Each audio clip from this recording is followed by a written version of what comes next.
You're listening to Long Distance. I'm Paola Mardo.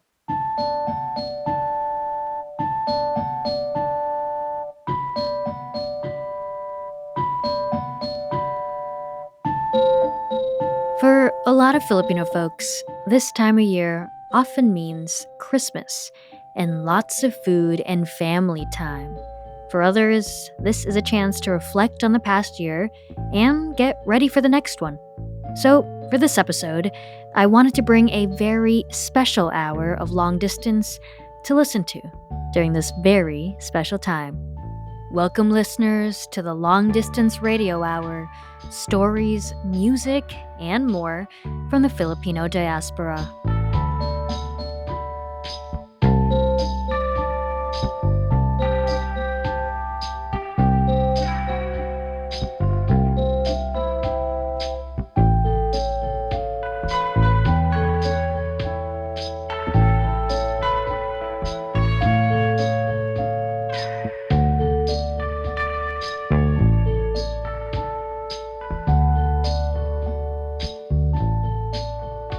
On this episode, stories from journalists Aurora Almendral and Suzie Racho, music from artists Bambu and Travis Atreo, something special from chef Isa Fabro, and more. But first, let's take a look back on this very memorable, kind of crazy year of long distance. And to do that, I'd like to welcome long distance producer, long distance TV director, and my partner, whatever, Patrick Epino. Hey, Patrick. What's up? First of all, can I just say how strange it is? We're conversing. Yeah. We're having a conversation Yeah. at long distance. We don't typically do this, but I'm super excited. Are you? Yeah. It's weird. Why? I don't know. What's so weird about it? Well, because I can hear you twice, but Oh yeah, the headphone amp thing that we're using. We're testing out new equipment. So yeah, there's a lot of levels of things going on here. We're doing this. what I do, conversing. what I like to do also is I put my ear out so that you can actually just hear me. You know, there's the trick. Like a pro. Okay. Man, there's been a lot going on this year. What were some memorable moments for you? Well, obviously, number one is the Google Podcast Creator Program. That was a huge part of our year. Can you explain what that is, just for people who may not know or have a clue? It's a accelerator program for podcasts, a lot of international podcasts, some domestic ones. We were selected at the top of this year to be part of it. One Yeah. of 6 shows for the first round. Out of over 6,000 and Applications Yes. from over 100 countries. yeah, you got You got to that get the down. numbers right. But you're saying this was a highlight for you. Why? Because it was all podcast 24/7, like all day, all night. There's a lot of podcasting this year, that's for sure. Yeah. I will say that, we say that Long Distance is a podcast about stories in the Filipino diaspora, and I will admit we haven't really left the States for the most part, although some stories have kind of gone out of the country in a scene or two here and there. I would like to go out more. I would like to explore the diaspora, and we'll get there. I think, we're only on season 2. Jeez, come on. There's so many places. Yeah, I mean, at least we've been to the South. Exactly. We've been to the East Coast. We'll be in other places in the U.S. potentially soon. And, we'll go from there. There's a lot of stories out there. So, kind of segue a little bit to another aspect of long distance. So, it is a podcast, but we also this season launched a short documentary series, Long Distance TV. Now, before I start asking you about that, I don't know if people really know you are a filmmaker. You've really brought a sense of your narrative talents to the show. You really helped us translate the podcast onto a visual medium, which is long distance TV. What's that process been like for you? It's been different. It's been interesting. Honestly, like there have been times where it's been hard because when we have a date to shoot for a fixed amount of time, that's primarily for the podcast. The video is secondary. So I am essentially trying to capture as much material as possible without getting in the way. And that's really hard when every move you make makes a sound, right? The audio is constantly running. So it's been a challenge, but I think I've picked up some tips. Obviously, don't wear shoes and just walk around in your socks. The glamorous life of production. Yeah. Well, you brought up something I also wanted to talk about, which is the challenges of making long distance in general as a podcast and all the fun stuff that comes with it.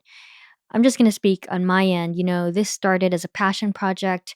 I launched Long Distance last October 2018. And honestly, back then, the podcast world felt a little bit smaller. And I don't know, I can't even explain it, just different. And this year, a whole lot of things happened in the podcast industry. I don't even have to bring it up.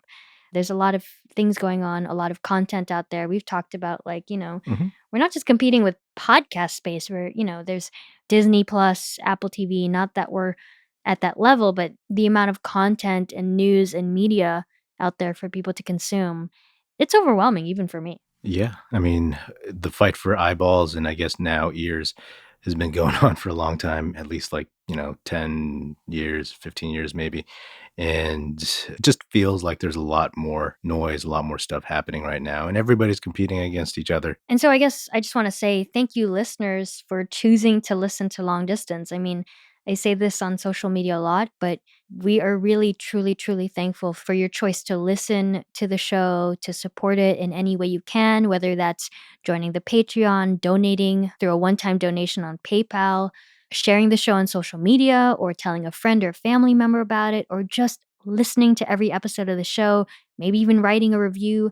I mean, all this stuff really, really helps, and I can't thank you guys enough. I will say sometimes I feel like giving up. I know this sounds super dramatic right now, but sometimes it just feels like there's so much work to be done, and we're putting so much stuff out there, but it's not quite catching. Every time I feel like kind of giving up, I get another message, or someone shares the show and tags me, or someone literally tells me in person that they've heard the show. So for that, I'm really thankful, and I keep going.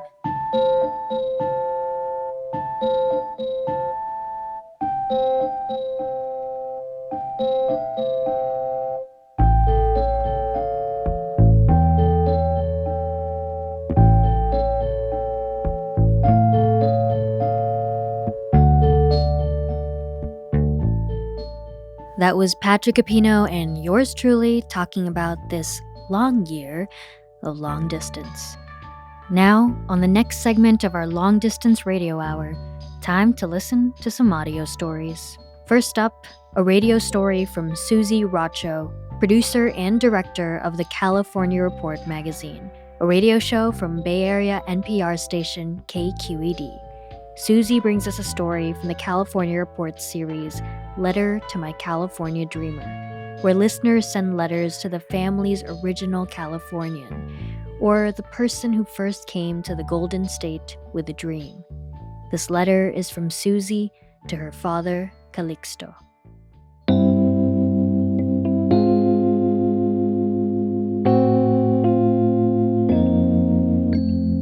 Dear Dad, you never really talked much. Mom was the social butterfly, hosting lively birthday parties and holiday meals.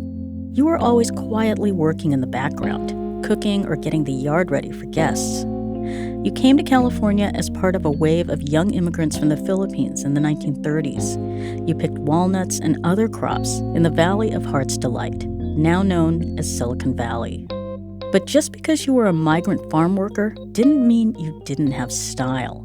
One of my favorite pictures of you was taken in a downtown San Jose photo studio. You and a friend in sharp zoot suits with pointy lapels.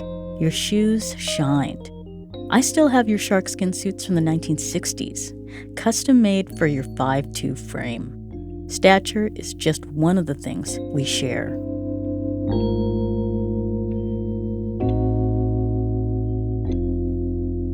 After years in the fields, you were just one of many Filipinos who volunteered to join the military. It was World War II, but at 32, you weren't exactly a kid. I'll never know what motivated you to join.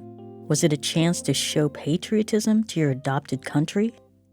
After being sent to Camp Beale in Yuba County for basic training, you became a rifleman in the U.S. Army, part of a segregated unit, the 1st Filipino Infantry.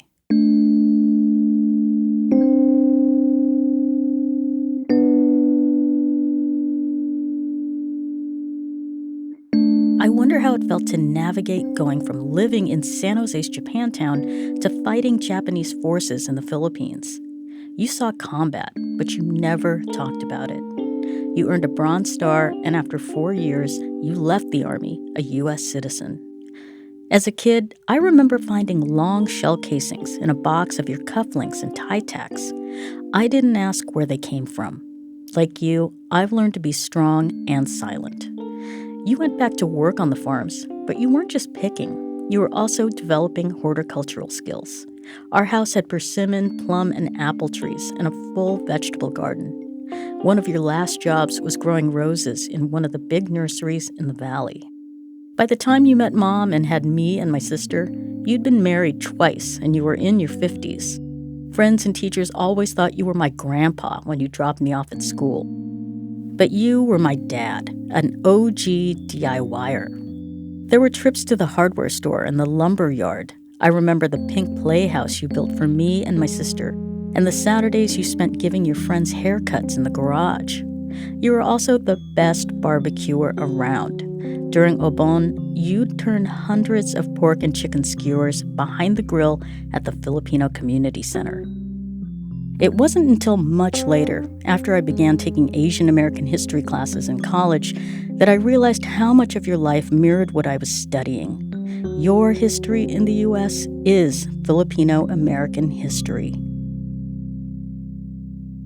So it was my privilege, 27 years after you died, to represent you as you and your Filipino military brothers were finally awarded the Congressional Medal of Honor for your service in World War II.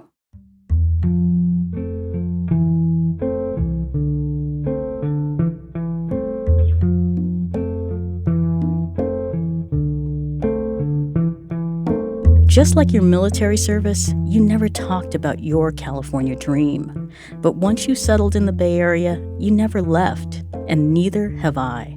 So maybe the dream goes on. Love, Suzie.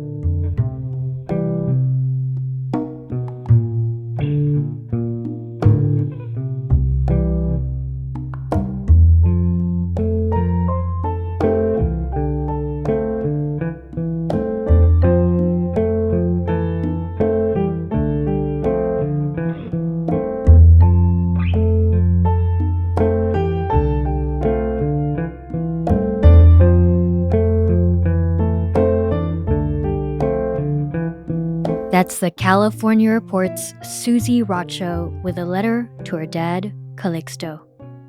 I scored this version of the piece, but for the original, head to kqed.org or longdistanceradio.com.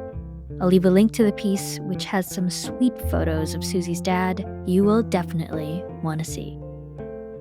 Up next, from California, we head to the Philippines.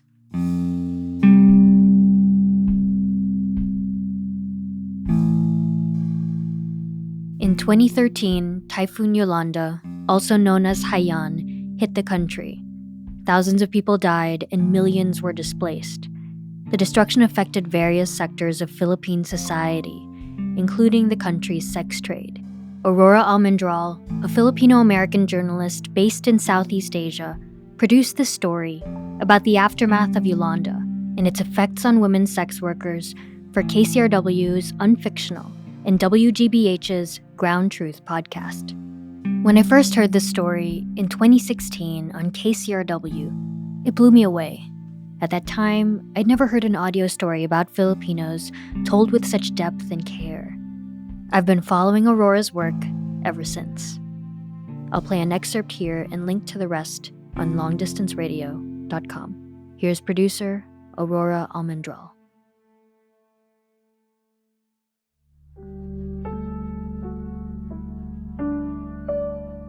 The international name for the storm was Typhoon Haiyan, but in the Philippines, everyone knows it as Yolanda. There was no real way to be prepared for the destruction. The first time I saw Tacloban was 4 days after Yolanda. We drove into the city in the back of an ambulance full of people who were coming to bring antibiotics, water, and food, and to search for the people they loved among the debris. Some of them would go on to reunite with their mothers and brothers and babies. Others would find only corpses. Some would find no trace at all and spend years holding on to the distant hope that one day their child would walk through the door and tell them about the miracle that saved their life. As we wound closer to the center of where Yolanda hit hardest, the broken coconut trees gave way to roofless buildings. And eventually, no buildings at all. Just shattered wood and crushed cement, as far as we could see. As I walked through the rubble, survivors crowded around me. My husband is missing. Hindi ko pa nahanap. Lima sila namatay. 7 of us died, and my mother too, she says. Even my siblings, 5 of them died. We haven't found them, not a single one. Doon, maraming patay. Tapos dito merong iba na matay. Pero hindi naman nakasurvive. Salamat sa pamilya ko at walang may nabawasan. A woman wept, thanking God that everyone in her family survived, but begging me to tell the world that what they needed now was food and water. This was one of my first reporting experiences. I'd never seen destruction like this before. I'd never seen the kind of grief and desperation that followed. The survivors I spoke to were heroic in their ability to move forward, to keep going in the face of unimaginable hardship and pain. Still, I wondered what kind of life could be built out of that destruction.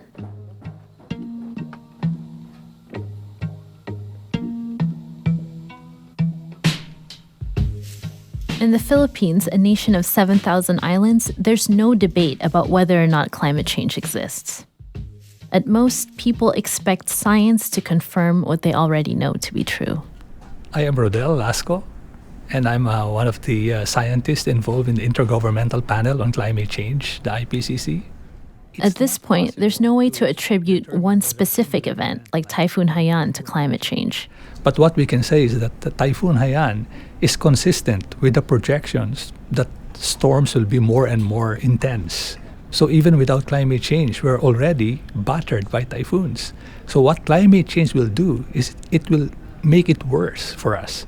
Because if there will be more and more of these high-intensity events or very strong typhoons, then that means we will be at harm's way more and more. One of the things that stuck with me when I was in Tacloban was something one of the United Nations relief workers mentioned. She said after a storm like Yolanda, first comes the humanitarian aid, then come the human traffickers. At the time, it felt too awful to contemplate that in the middle of all this destruction, traffickers would think to do more harm to the survivors.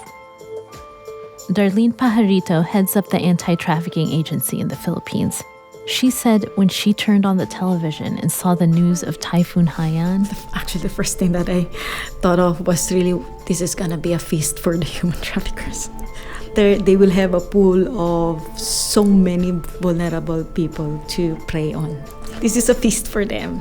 And they will definitely take advantage of those people there. And they did. It's impossible to know exactly how many people are trafficked after natural disasters. But international organizations and governments agree that the factors fueling human trafficking around the world, like poverty and lack of opportunity, are exacerbated by storms like Yolanda. 600 miles and several islands north of Tacloban is the city of Angeles. At its center is a place called Fields Avenue. Hordes of men on vacation amble up and down, leering at the women who are calling to them from the doorways.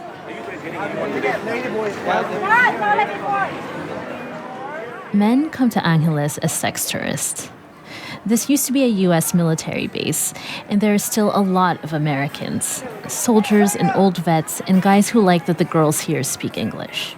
There are Korean businessmen, British and German retirees looking to start over with a young wife, groups of men on holiday gearing up for a weekend of hedonism. Here in Angeles, the women are displayed.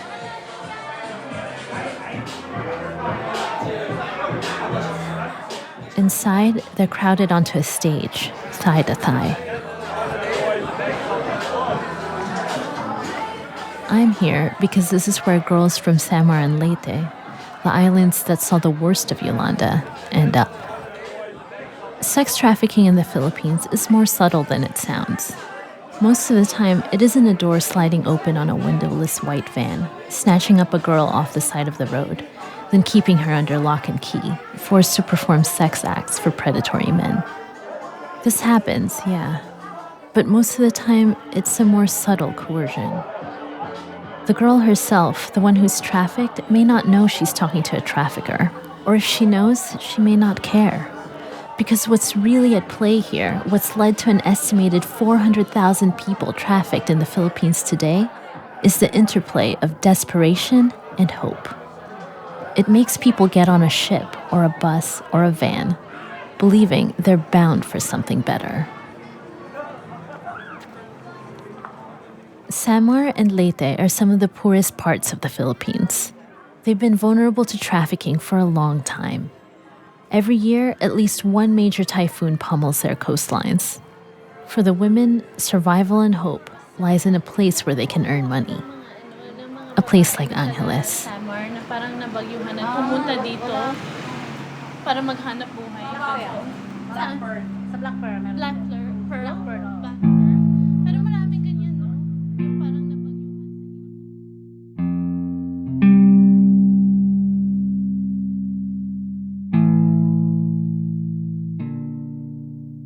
That was producer Aurora Almendral for KCRW's Unfictional and WGBH's Ground Truth podcast. What you heard was just part of a longer story available on KCRW.com and longdistanceradio.com. It was also produced by Rachel Rohr, Nathan Toby, Bob Carlson, Charles Sennett, and Marissa Miley. Sound design by Robert Anderson. Voiceover by Penelope Mendoza. It may have been produced a couple years ago, but its talk of climate change and poverty in the Philippines is still so relevant. For more of Aurora's work, visit aurora-almendral.com.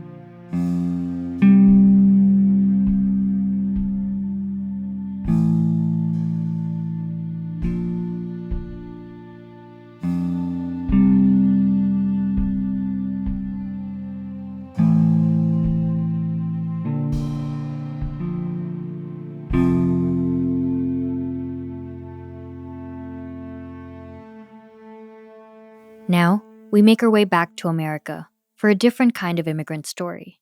I often hear from listeners about how their families got to wherever they are in the diaspora, and these stories are often paved with surprises and hard truths. That's what happened to NPR producer Denise Guerra after she learned about a sort of family secret. She produced a story about this for NPR Weekend Edition. Here's part of it. One day a few years ago, I was driving through downtown Los Angeles with my dad, Manolo Guerra. He points to a building and says, "Did you know that my dad killed somebody in that place?" I almost missed the moment. I remember my response, "Wait, what?" It shocked me. I'd heard stories of my grandfather, Vicente Guerra.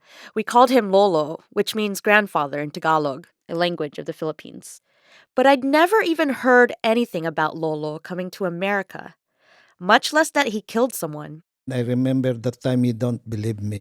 This is the immigrant story I knew. My father came here from the Philippines in the 1980s to give his family a better life.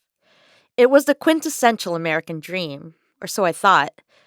All my father knew was that Lolo had been in a fight with some locals in Los Angeles. According to my dad, he was going in a restaurant, he was eating, he went inside the restroom and two guys slit his neck. He survived, but Lolo never let it go.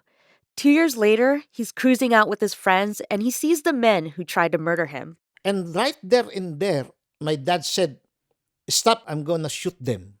And he has a driver, one of his friends, he said, "Don't stop the engine. When you hear a shot, just go and I will run and I will try to catch you, but don't make it too fast." Lolo was caught and sent to prison. That was it. That was the story. It was a lot to take in. I wanted evidence, so I went looking. Through old newspapers, went through state and national archives, and there I found his mugshot. He was a handsome man, 24 years old in a suit with slick black hair. The charge, second-degree murder. His sentence, 5 years to life in prison. I found another clue. A newspaper headline. Oriental killed. One shot in love feud. There was Lolo's name and the name of the man he killed. A Filipino named Joseph Retotar. And that love feud? It was over an American woman. Who was she? Her name could be in a case file. On a muggy day, I went to the Los Angeles County Hall of Records looking for it.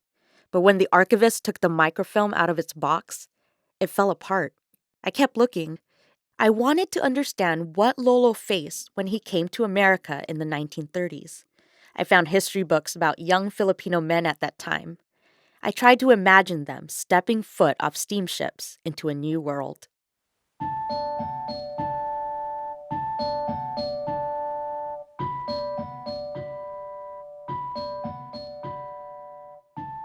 That's an excerpt from a story by producer Denise Guerra. It first aired on NPR Weekend Edition, and that original piece, complete with music and more, is available on npr.org and, of course, longdistanceradio.com. I think a lot of us can relate to Denise's yearning to learn more about family history, so give it a listen. Up next, music from the Filipino diaspora. Okay, fine, they're basically Filipino-American artists, but this is what I could gather in time, and these are the folks who responded to me and said, yes, totally down to play my music on long distance. Thanks, guys. I think what you're about to hear represents a nice mix of music and themes in the diaspora experience, and trust me, next time we do this, I am definitely down to include more artists and more stories from all over. So if that's you, hit me up. I'll be playing songs back to back for this segment, so now's the time to sit back, relax, and enjoy. Heads up, some songs do have a couple of swear words in them. First up, a kind of segue from our previous story. It comes to us from rapper Bambu and his recent album, Exorcising a Demon. Article 1, A Few Left. When this album came out late last year, it drew me in. If you've listened to it or even seen the artwork, you'll know why. Bambu mixes music with audio documentary to tell stories we truly rarely hear about in the diaspora. Stories about gang life.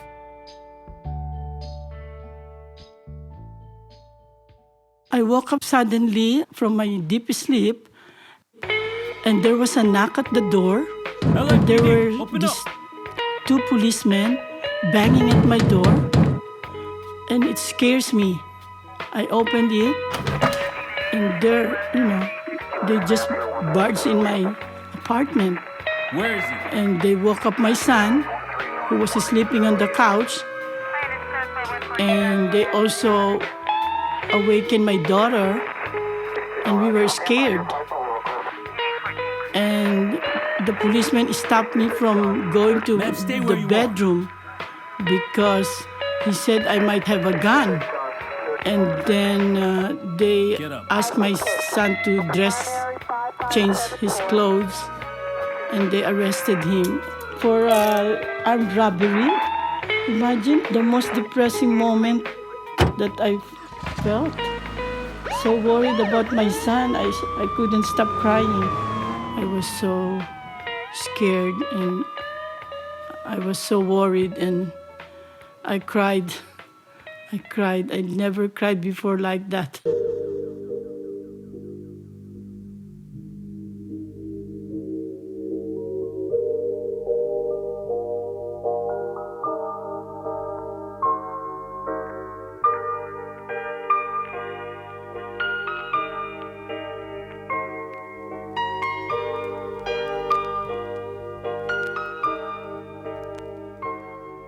Yo, I've been quiet most of the year, grew out the stash and the beard. I stopped hanging out with rappers cause they corny and weird. I adhere to different rules, I follow codes with a gun. The only code you rappers know require dialing a 1. I ain't the one, I am the sum of being raised to resist. This is before Donald Trump, punk, I was brought up in this. I was raised by OGs from that Satanas set, who used to rob and sell drugs, want no day job checks. See, I am different than these other Filipinos you met, whose parents finessed it and worked it to the suburbs they left. I never sat inside a Honda with the cannon exhaust. I ain't hang up import models off my bedroom wall. No, I was trying to fight these other immigrant kids in LA. Frankie told me, don't you ever let them get in your face. And to this day, I'd rather catch a bullet square in my pie than to have another man say he got over on 9. My old lady say I'm stubborn, I should quit while I can. I told her, homie, you know what it is. I'm blam, blicka bam. Somebody go get your man. I am blam, blicka bam. Somebody go get your man.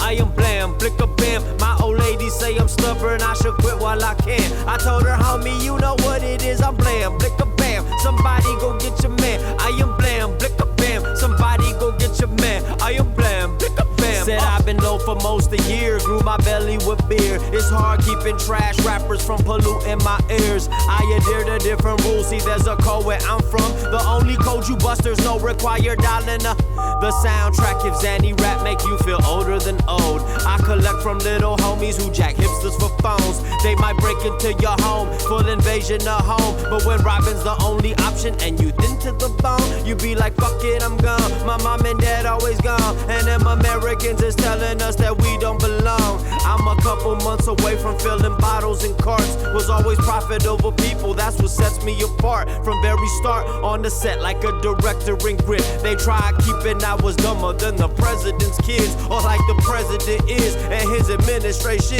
See, this is immigration versus whatever he is. I am bam, blicka bam, blam, blicka bam. That's exactly who I am. I'm a Gario Sakai with a musket in my hand. Yeah, I'm blam, blicka bam, blam, blicka bam. I am blam, blicka bam, blam, blicka bam. That's exactly who I am. I am blam, blicka bam. I'm a Gario Sakai with a musket in my hand. I am blam, blicka, blam, blicka. Blam, blicka, blacka, daka, daka, wake us up. We've been sleeping, we've been dreaming, we've been happy with the cut. We need back, that made LA, that made the Bay. Not what Silver Lake's today, not what Mission is today, not what Brooklyn is today, not whatever neighborhood that's run the poor out of today. Hey, I remember I was a young teen and my mama heard a knock at the door. Dream.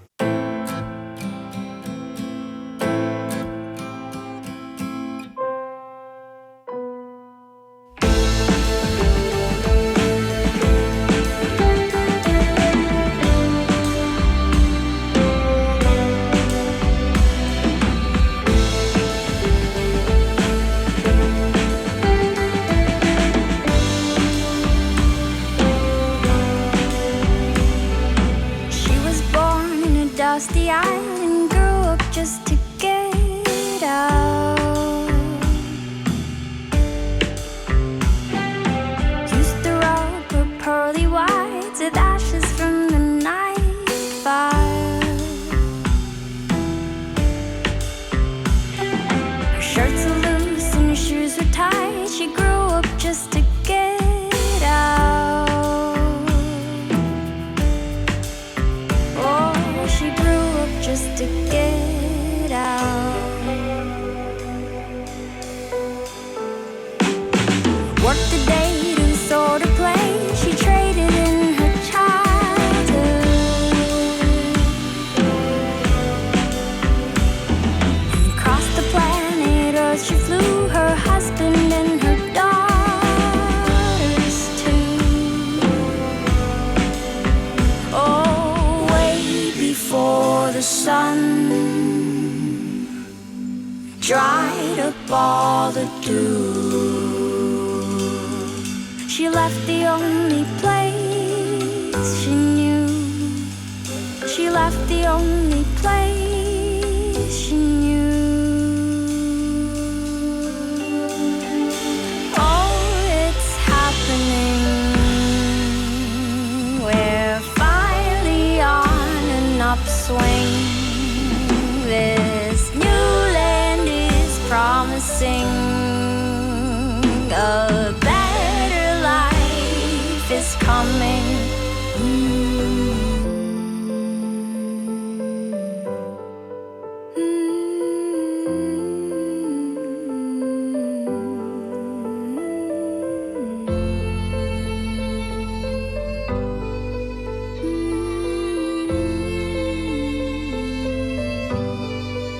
They say we all stand together. Now they tell us to take cover, and their hatred makes you wonder. Keep on dreaming, my dear dreamer. Well, tell me where you come from, brother. You stand up proud and brown, my sister. Keep on dreaming, my dear dreamer. Keep on dreaming, my dear dreamer. Oh, it's happening. Hold my hand and sing with me. The pendulum is swinging, and history's repeating who stays and who must go, and who is fighting, and who is righting these wrongs, and we are watching. We are strong. We are strong. We are strong.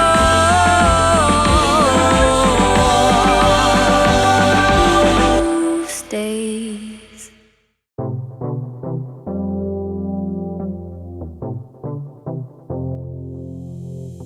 I was alone, I was annoyed. I was the one in the back of the room, holding the pen, writing a song, head in the clouds, looking for answers, writing it down, look in the mirror, look what I found. The parts of me I hated, learned to keep it sacred. They said we wouldn't make it, now every ceiling vacant. Yeah, see a sunny photograph. Yeah, you can see us try to laugh. We can find joy in life. We just try to make it last. Lola, if you saw me now, tell me what you say. Who could imagine we'd be on stages if you saw me now? Yeah, if you saw me now. Yeah, if you saw me now. Yeah, if you saw me now. All my peoples in the ether looking down. Did I do you wrong or did I make you proud? All the places that I've been, all the faces that I seen, I would trade them all to have you back around. I stay trapped in a maze, play back all the playlists we made back in the day. Fade black, I take back that shit that I shouldn't have said. Fuck it, I said it, I guess.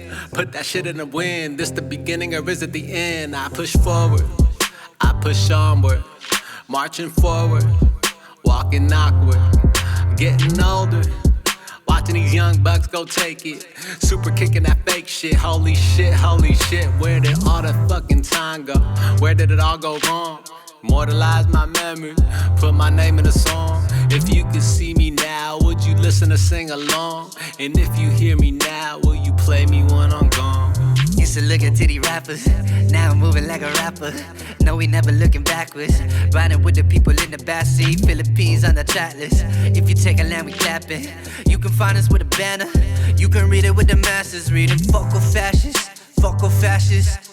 Yeah, focal fascists. We the dreamers pulling borders down to dust. Yeah, imagining a world full of us. Kasama, if you heard me now, tell me what you say. Could you imagine we'd be on this stage if you saw me now? Yeah, if you saw me now. Yeah, if you saw me now.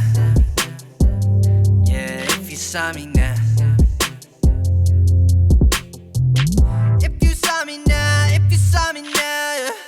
Tell me what you say, rolling every day now. If you saw me now, if you saw me now, yeah. Tell me what you say, tell me what you say, yeah. If you saw me now, tell me what you say. If you saw me now, tell me what you say. If you saw me now, if you saw me now, yeah. If you saw me now, if you saw me now.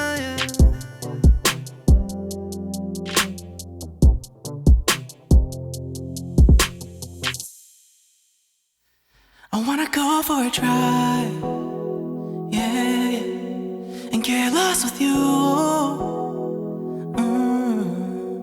Spending the money that we don't have, running the car till it's out of gas. Oh no. Shoes up on the dash, let's throw away the map, baby. Where we're going, they don't have roads. Forget about the past, stop talking about your ex, baby. There's no time for any regret, 'cause I wanna go farther than we've ever gone before. And I don't wanna spend my life just looking for more when I have it right here. When I have it right here. I wanna spend the night, yeah, in someplace new, yeah. Waking up in this bed, in the back of my head, wondering when did we get our matching tattoos. Shoes up on the dash, let's throw away the map, baby. Where we're going, they don't have roads. Forget about the past, stop talking about your ex, baby. There's no time for any regret, 'cause I wanna go farther than we've ever gone before. And I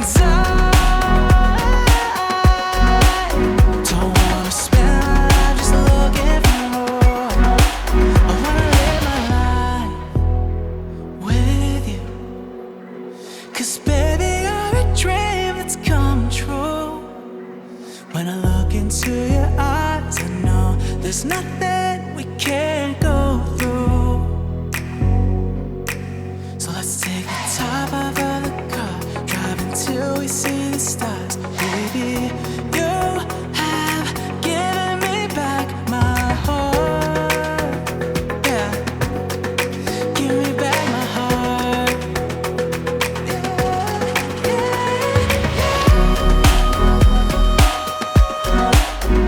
Wanna go farther than we've ever gone before.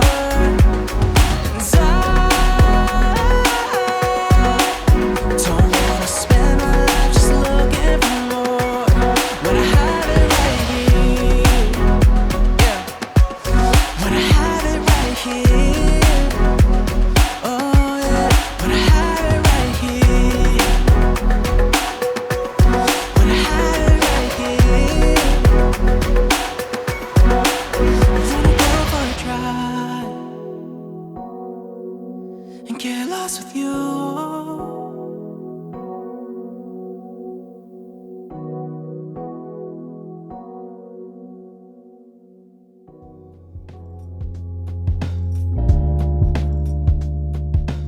And that was our musical set for this long distance radio hour. Started off with Bambu with Might Have a Gun featuring his mother and the song Blicka Bam. Bambu's music is available at beatrockmusic.com. Next song on the set, Pam Reyes with Dear Dreamer. Find her on YouTube, Instagram, and pamreyesmusic.com. After that, you heard from Prometheus Brown featuring Sendai Era with If You Saw Me Now. Listen to more Prometheus Brown at prometheusbrown.com and beatrockmusic.com. Fun fact, Prometheus Brown, aka Gio, runs Hood Famous Bake Shop over in Seattle with his wife Shara. Check them out, hoodfamousbakeshop.com. I have a t-shirt from there. It's sweet. Can't wait to try that ube cheesecake soon. Last but not the least, you heard the song Right Here by Travis Atreo. An awesome artist. I've seen him perform live. He's great. He's got a debut album coming out early 2020, so look out for that. He's on Spotify, YouTube, Insta, all the things. Thank you again to all the artists for letting me share their music on this long distance radio hour. I'll include all their links on the show site, longdistanceradio.com.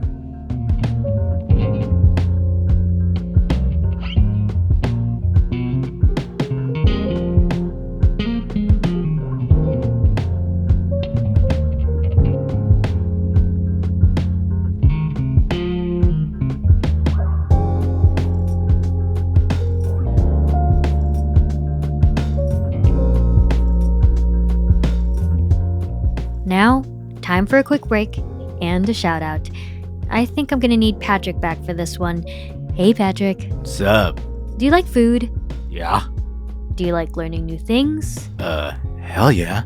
Then you're definitely gonna love Copper and Heat, a James Beard award-winning podcast that explores the unspoken rules and traditions of restaurants. It's hosted by Katie Osuna, a cook and anthropologist. Sounds delicious. Yeah, they're actually playing our episode about Amy Bessa and Romy Dorotan and their restaurant Cendrillon, so if you loved that story, you'll probably want to check out Copper and Heat. So, where can I listen to the show? So glad you asked. Your favorite podcast app, of course. I'll also link to them on our show site, longdistanceradio.com. Sweet.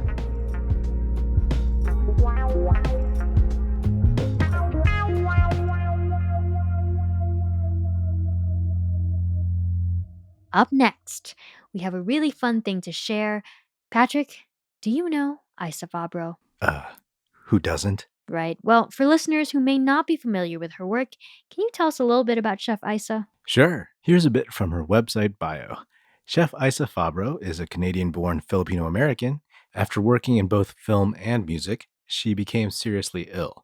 While in the ICU, she realized she would be happiest cutting carrots all day and decided to change careers.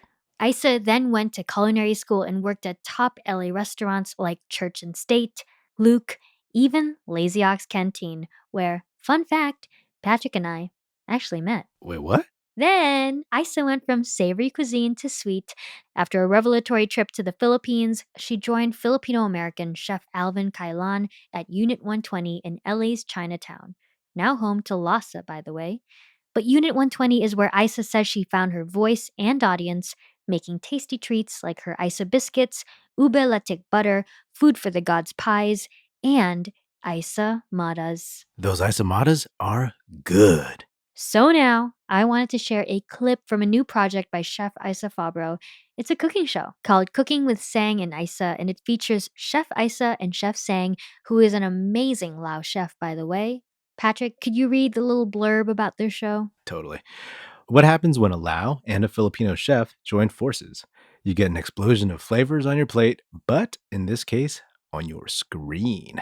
Sounds tasty. Oh yeah. In this first episode of Cooking with Sang and Isa, the two chefs get together to make a Lao papaya salad. Here's what that sounds like. What we have in front of us is all the ingredients to make papaya salad, aka tamakong. Can you say that? Tamakong. So first thing is you need a papaya. So let's grab a papaya. This is the papaya that you're looking for, and you want one that's unripe. That is important. It's firm, right? Yes, it's very firm. Very firm. We are going to take the skin off of this firm papaya. Wow. Oh. Wow. I'm actually really impressed. You're really fast. Oh. My God, this is so great. Wow. Yeah, she is slicing up that papaya like crazy. So this is actually the kind of thing, for once, I will say you need to see to truly enjoy. It's a video, of course. So please check out Cooking with Sang and Isa. It's now playing on YouTube, Facebook, and Instagram TV. And follow Sang and Isa on Instagram to get the latest on their food projects and more episodes of the show. Sang is at I am Sang. That's at IAMSAENG. And Isa is at ISAFABRO at Isa Fabro.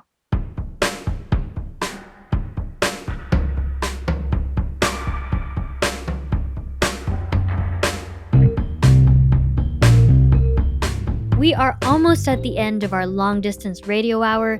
Thank you so much for sticking around, listeners. You're welcome. I was talking to the listeners. Before we sign off, Patrick and I are going to answer some of your listener questions. Last week, I asked folks on our social media accounts, Twitter, Instagram, Facebook, you know the drill, to send us questions about the Filipino diaspora, the stories you hear on long distance, and how we make the show. Basically, anything and everything long distance. We got some great questions, and we're going to try and answer some of them today. Patrick, are you ready? Yes. All right, so question 1 is from Ara Bantug on Instagram. What equipment and programs do you use? What's your travel setup like? Sounds awesome. When I first started podcasting in general, I was using what I had. I did not want to spend money if I didn't have to. So if you're just starting out, I would recommend honestly starting with what you have, whether it's voice memo on your phone or GarageBand on your MacBook if you have a MacBook. The one thing I did spend on immediately was I bought 2 mics on like Amazon. They were like Audio Technica. I believe they were AT2100s. Basically, they were $60 mics, USB mics. So I could just plug them into my computer. I didn't need a mixer or anything. And as far as the equipment and programs we use today, I mean, just very quickly, when we record narration or this conversation right now, we use Shure mics, the Shure SM7Bs. I use a Zoom H6 in the field as a mixer. Right now, we're recording in a makeshift home studio using a Focusrite, Scarlett 2i2 Focusrite. And I record into Pro Tools and I mix in Pro Tools. Oh, I will say about mics, when I am out in the field, I tend to like to use shotgun mics the best because I feel like it's the most flexible. These days, I use a Rode NTG2, which I really, really love. It works great with the Zoom. These are really professional kind of items. You know, these are things you get after a while, if it's worth the investment anyway. Next question from Jen. How do you find the stories in your show? Paula tells me what to do. Honestly, it's a lot of research. It's a lot of talking to people. Yeah, putting yourself out there, talking to folks and seeing what kind of perks your ears. You have a good ear for a good story. Oh, why, thank you. No. I try. I try. Sometimes I just fall in love with an idea, and even if there's no story, I'm like trying to pull one out. It's hard. That's where you come in and you're like, no story here. Exactly. Last question from Lauren. What's your approach to writing the narration for long distance? Well, let me tell you. Just kidding. I don't write it. You write some of it. Some of it we ad-lib. The conversations that we have end up scripted into the show. Totally. And that's super organic. But as far as writing, I mean, a lot of it is, and this is the thing about writing for radio or for podcasting, is you're writing for the ear, not for the eyes. So sometimes when you write something, it looks good, but when you say it, it doesn't sound good. So a lot of script writing for radio/podcast, at least when I do it, I write some of it down and then I say it out loud. And that helps me understand, you know, and see if this works for the script or not. And sometimes I think it works and then I read it to Patrick and it does not make sense. I'm like, I don't understand what you just said. And that's called the editing process. All right. Anything else, Patrick? Any last thoughts to leave our listeners with? I really like doing the radio hour. This is fun. Can we do like the radio 3 hour? Oh my God, the radio marathon hour? Sure. Actually, we've been talking about finding ways to do this more often. Maybe in the off season. Yeah. Ooh, off season. Off season. There's an off season? Yeah, man. After season 2.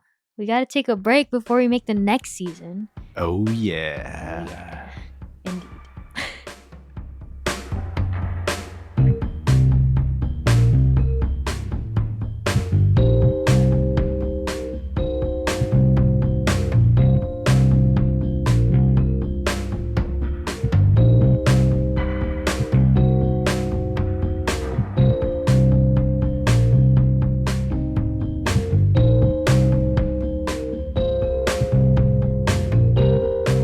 This was fun. Thanks so much for hanging out and staying tuned to this long distance radio hour. Patrick, pleasure as always. Totally. Now get back to work. Just kidding.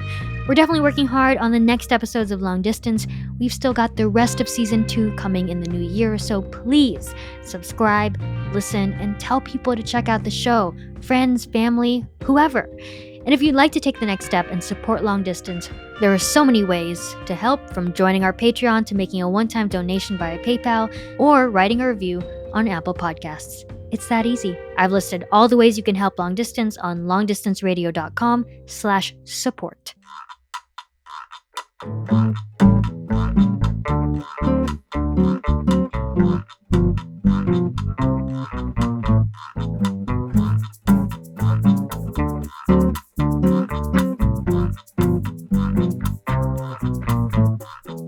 Hey, baby, won't you come along with me? This episode was written, edited, mixed, and hosted by me, Paola Mardo.